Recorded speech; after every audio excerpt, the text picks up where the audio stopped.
Lukas 6 ayat 45, orang yang baik mengeluarkan barang yang baik dari perbendaharanya yang baik. Orang yang jahat mengeluarkan barang yang jahat dari perbendaharaannya yang jahat. Yesus berkata, apa yang diucapkan mulut meluap dari yang diucapkan mulutnya meluap dari hatinya. Jadi kalau Anda ngomong, hati-hati. Orang bisa menilai siapa kamu dari omonganmu. Kalau kamu orang baik, hatimu baik, pasti perkataanmu baik. Amin. Kamu pasti tidak suka jelek-jelekin orang. Kamu pasti tidak sedang menjatuhkan orang. Kalau hatimu baik, kamu tidak suka mencelakakan orang lain. Kamu lebih baik, kamu yang rugi daripada kamu ngorbanin orang lain. Kalau hatimu baik. Orang jahat sama kamu sekalipun, kamu akan tetap mengampuni mereka. Kamu akan tetap baik sama mereka kalau hatimu baik. Yesus gak pernah bohong, saya yakin. Yesus yang ngomong, kalau perbendaharaan yang keluar dari hidup kita ini baik, berarti hati kita baik. Jadi hati-hati Anda komentar apapun. Karena dari situ orang bisa menangkap tingkat kecerdasanmu dan kemurnian hatimu. Jangan suka sembarangan kemerucut bahasa orang Jawa. Orang yang jahat selalu mikirin perkara-perkara yang jahat, kata firman Tuhan. Matius 9 ayat 4. Yesus bilang begini, mengapa kamu memikirkan hal-hal yang jahat di dalam hatimu? Lucu ya firman Tuhan ya, kita berpikir itu di otak ya, betul gak? Di kepala. Tapi Yesus berkata, mengapa kamu memikirkan hal-hal yang jahat di dalam hatimu? Wow. Orang yang hati atau pikirannya kotor, jahat, pasti menanggapi apapun tuh jadi negatif. Contoh, selalu berpikiran kotor. Ada orang-orang yang punya kecenderungan, ngomong jorok terus. Lagi bahas apa nih, bercandanya jorok terus. Familiar? Relate? Orang-orang yang demikian selalu punya tendensi ke pornografi. Otaknya udah kotor. Suka nonton film porno. Oh, hati-hati. Filtermu kotor, apapun yang keluar kotor. Yang kedua, selalu berasumsi negatif atau berprasangka buruk terhadap orang lain. Kenapa? Trauma mungkin. Jadi hatinya udah pernah terluka. Biasanya orang yang pernah dilukai lalu menyimpan sakit hati, itu tuh kalau sama orang tuh jadi negatif terus bawaannya. Betul? Selalu ngomongnya negatif. Oh, jangan-jangan dia mau nipu saya tuh. Oh, jangan-jangan dia nih ada maksud terselubung. Wah, pasti punya niat bulus. Wah, pasti gak tulus. Selalu negatif. Kemudian, selalu menangkap perkataan atau tulisan orang dengan respon yang salah. Contoh, saya heran di Instagram itu, saya nulis tuh baik-baik gitu loh. Saya hindari di Instagram itu curcol.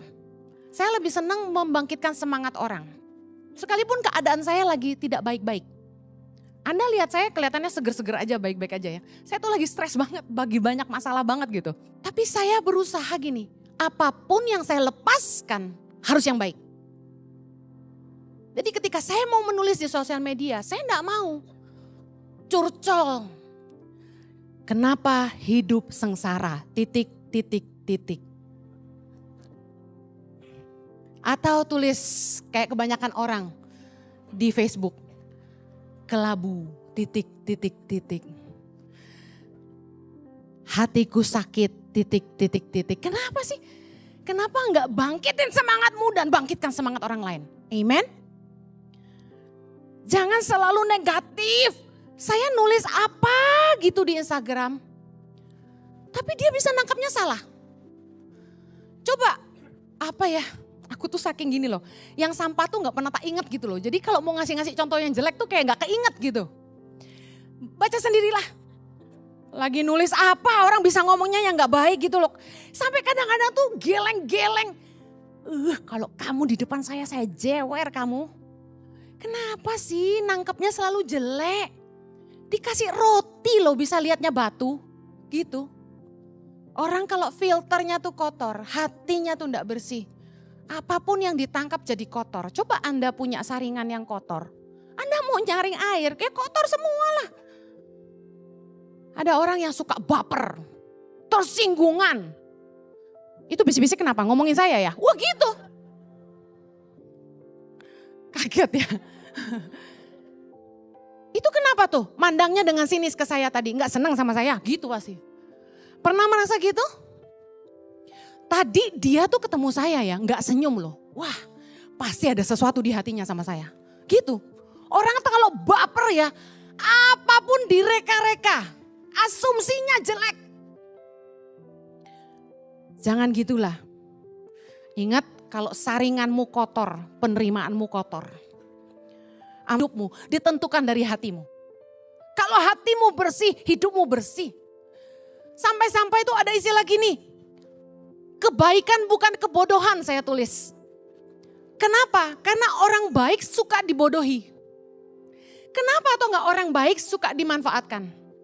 Karena saking kita tuh tulus, kita tuh enggak mikir apa-apa, lalu kita dimanfaatkan orang. Kadang-kadang saya nih merasa saya bodoh. Tahu kenapa? Kalau udah kasihan aja, udah deh tolong. Cepet bener gitu nolong orang. Kadang-kadang sampai rugi pun udah gak mikir gitu. Saya tahu nih, saya tuh kan punya apa kayak guts tuh apa bahasa Indonesianya.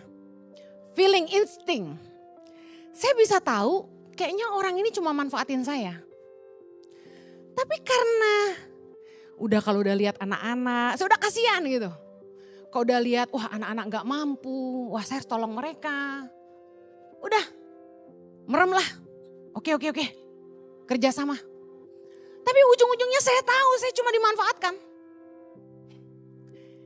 Anak-anak yang saya bantu diproyekin sama orang itu. Kadang-kadang orang Kristen juga gak tulus gitu, ngeselin. Gak semua. Gak semua orang Kristen.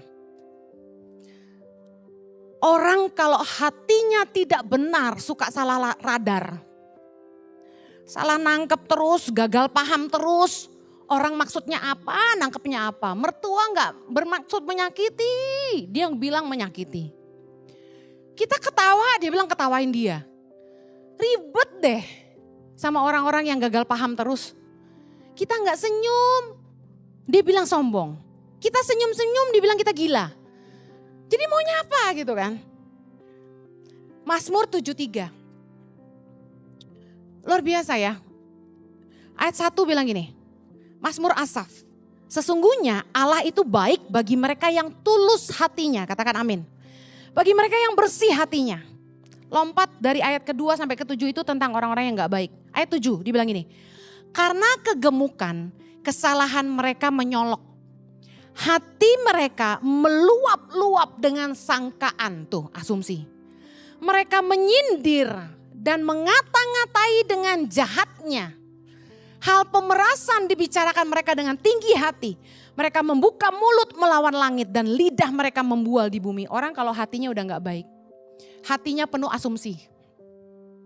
Suka ngatain orang, suka nyindir, ngata-ngatain orang dengan jahatnya.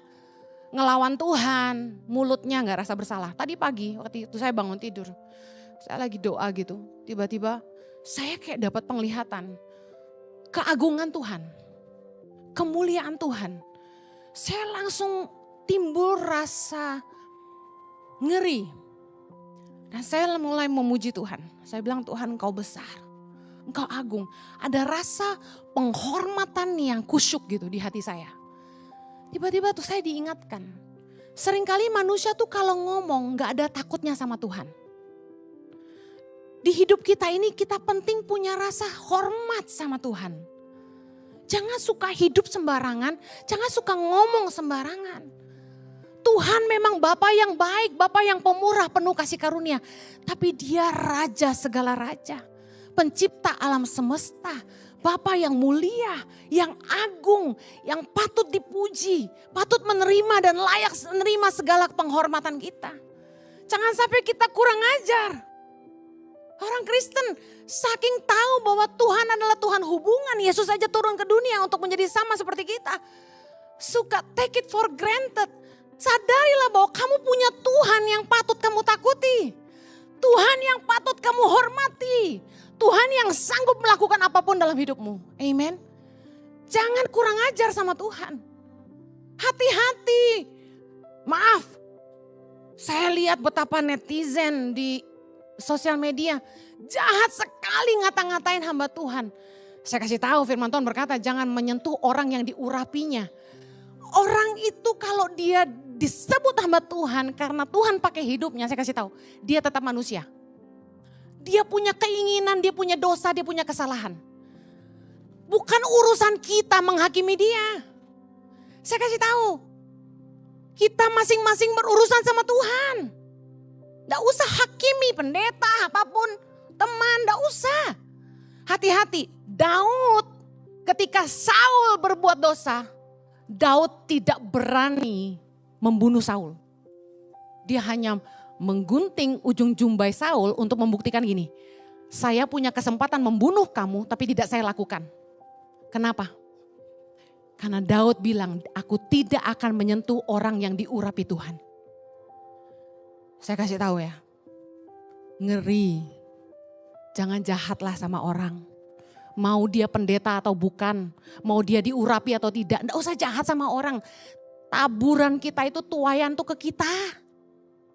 Amin. Aduh saya kalau ngelihat bagaimana orang menuai taburan mereka. Saya jadi takut sendiri sama Tuhan. Ngeri. Tuhan kita itu Tuhan yang hidup. Udah jangan macam-macam. Jaga mulutmu, jaga jarimu. Jangan ketik sembarangan. Jangan nyerang-nyerang orang, jangan. Jangan permalukan orang, jangan. Saya dipanas-panasi. Ini rumah sakit enggak baik, viralkan saja. Enggak. Tanganku dan bibirku hanya mempermuliakan Tuhan dalam hidupku. Enggak perlu menjatuhkan orang, amen. Yuk, jangan jahat, jangan komentar yang enggak baik. Anda enggak suka, unfollow aja. Ada yang bilang gini, isi khotbahnya bagus, tapi apa intonasinya harus begitu? Komentarin khotbah saya. Saya ketawa langsung, berarti ini follower baru. Saya pengen iseng jawab gini, emang diciptainnya begitu mau diapain? Tahu nggak? Mau denger pengakuan jujur Henny Kristianus nggak? Aku tuh sebel dengerin suaraku khotbah, tahu nggak? Bener ini setulus-tulusnya, setulus cintaku pada Jojo. Saya tuh kesel dengerin khotbah saya. Apalagi yang nada tinggi. Yang saya heran itu ya, kok yang justru teriak-teriak itu yang viral? Berarti kan orang suka diteriakin. Saya tuh benci banget suara saya. Saya tanya sama suami saya, bener gak sayang? Tiap kali saya tuh gak sengaja kepencet ada orang posting khotbah saya yang saya lagi gitu. Saya langsung kacau nih, gede banget suaranya. Saya kecilin langsung, saya mute. Tahu gak Instagram saya tuh saya mute. Jadi gak bisa keluarin suara. Saking saya kaget-kaget dengan suara sendiri. Nah, jadi saya selama khotbah nih, saya cerita ya pengalaman sejujurnya di mimbar. Saya tuh dari kursi udah berniat gini. Gua harus khotbah dengan lemah lembut. Dan dengan bersahaja. Karena banyak yang komentar saya gak bersahaja. Bener. Jadi aku berusaha. Nadaku dikunci G. Dan C rendah. Ya. Jadi aku berusaha. Coba pencet G. Ya. Jangan G tinggi kamu. Saudara-saudara, saya akan memastikan sepanjang ibadah ini, saya akan khotbah dengan nada G. Naikkan ke C. Kayaknya begini lebih enak ya. Setengah mati saya nafas deh tadi. Maaf punten Bapak Ibu netizen yang terhormat. Bukan saya niat berteriak-teriak. Tapi entah kenapa itulah urapan Tuhan dalam hidup saya. Karena ketika Roh Kudus memimpin saya, ngomongnya jadi cepet. Penuh semangat. Saking greget itu ada kemarahan ilahi. Karena netizen dan jemaat yang duduk, udah Ibu Gembala teriak keras-keras masih bobo. Gitu. Masih nguap-nguap. Ada dulu yang berani duduk di depan saya, bikin patah semangat. Bentar-bentar matanya gini. Yang bener aja, gue udah galak gini lu masih bobo aja. Besok-besok gue siram pakai pesol air loh. Jadi saya cerita gurau-gurau gini, tapi itulah yang dialami ya. Tiap hari saya kalau nulis posting di Instagram, membangun jemaat dengan khotbah maupun tulisan saya tuh kesel baca netizen-netizen yang gagal paham. Jadi yuk jemaat ICI jangan suka gagal paham. Jangan serang orang-orang. Pahami dulu, kenali dia tuh siapa sih, hidupnya gimana sih. Jangan sok tahu. Katakan kanan kirimu, jangan sok tahu. Yuk, saringanmu harus bersih. Supaya kamu gak gagal paham terus. Amen. Daya tangkapmu harus diberesin.